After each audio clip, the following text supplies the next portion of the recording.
One morning, James the Red Engine was boasting to the others. The Fat Controller knows I'm the pride of the line. I'm as regular as clockwork and never complain about the jobs I'm given. Unless it's trucks, those dirty objects.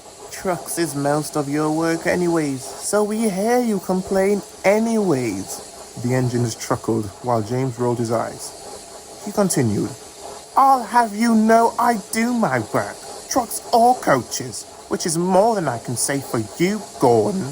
Gordon laughed. No, little James, you have such big ideas in that little imagination. It's not a big idea, retorted James. You're only jealous. Thomas had been listening in. He decided to speak up. In any case, if someone has to be important, wouldn't it be the number one engine? James whooshed at this. Quiet, little Thomas. The big engines are discussing important matters. Admittedly, by that logic, James, you shouldn't be in this conversation either then, Gordon said. James snapped back, while Thomas sulked. He wanted to show James he was just as important as him. James continued his boasting until the engines left for the day.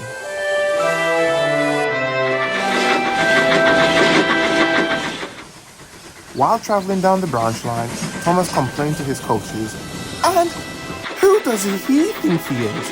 He's a big red eyesore who can't keep his ego in check. You're being just a bit rude, don't you think, Thomas? Annie interjected. Maybe we should check your ego next. Indeed, Clarabelle, indeed. Thomas rolled his eyes and continued on to the top station.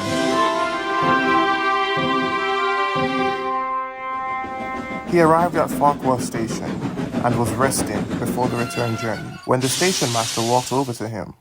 The Fat Controller invited Mrs. Kindly to tea at Knapford Station, and both parties requested you take her to the station. Leave Annie and Clarabelle with Toby. Henrietta can't carry all the passengers by herself, can she? Thomas was excited. He quickly hurried to find a coach in the yards.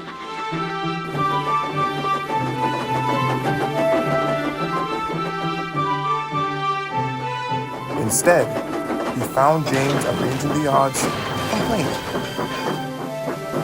Silly Percy, getting in an accident, leaving me to do his work as well as my own. Thomas chortled up to him. I guess being so important has you shunting on this quaint little line now, eh, James? He said cheekily. James wheezed indignantly. It's an astute observation. I wouldn't expect you to understand, since you're always cooped up, away from the real work. Thomas ignored this and went to go find his coach.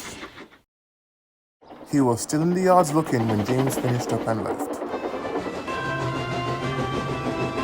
He had just travelled over the viaduct when he saw Donald. Donald has broken down, and Boko is on his way to collect him. Can you take the train up to Knapford, James? James didn't want to take the truck and was about to say as much. But he remembered what he had said this morning and decided to prove his point. Of course, he sputtered. Anything to be really useful. He quickly buffered up for the train and set off. He wanted to get this job over with as soon as possible. He had an idea. The middle track on the main line was used for the express and some goods work. If I take the express track to Knapford, I'll surely get there in no time.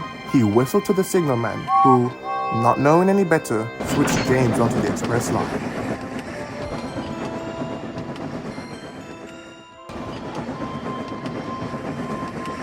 Back on the branch line, Thomas had collected Mrs. Kindly safely and was on his way to the big station.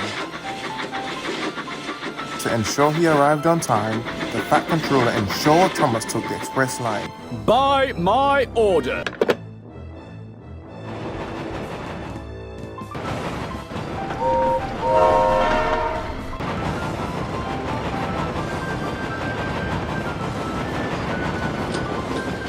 Gordon stopped by the old castle ruins for Thomas to pass, and James was in for a rude surprise. Oh, stop! Right!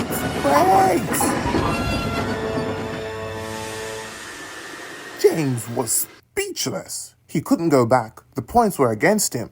Then he heard Thomas's whistle and watched as the little tank engine huffed past him.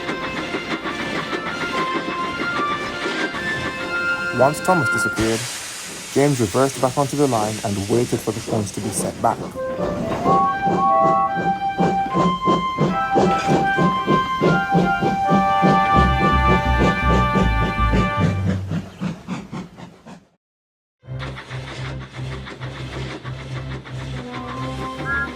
Thomas whistled to Gordon, and once he was gone, the signalman gave the all clear and Gordon puffed off. His driver wasn't pushing the engine for speed, as the big station would soon behold them. Suddenly, Gordon heard a whistle, a screech, and a noise.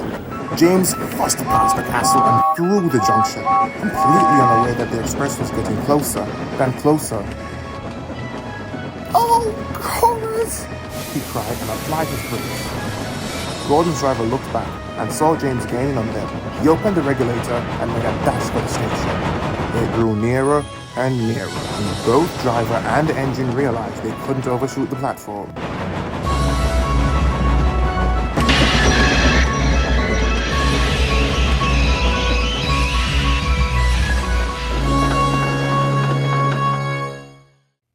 Gordon bustled noisily into the station, surprising Thomas and causing the Fat Controller to step out of his meeting. "What on earth is that noise?"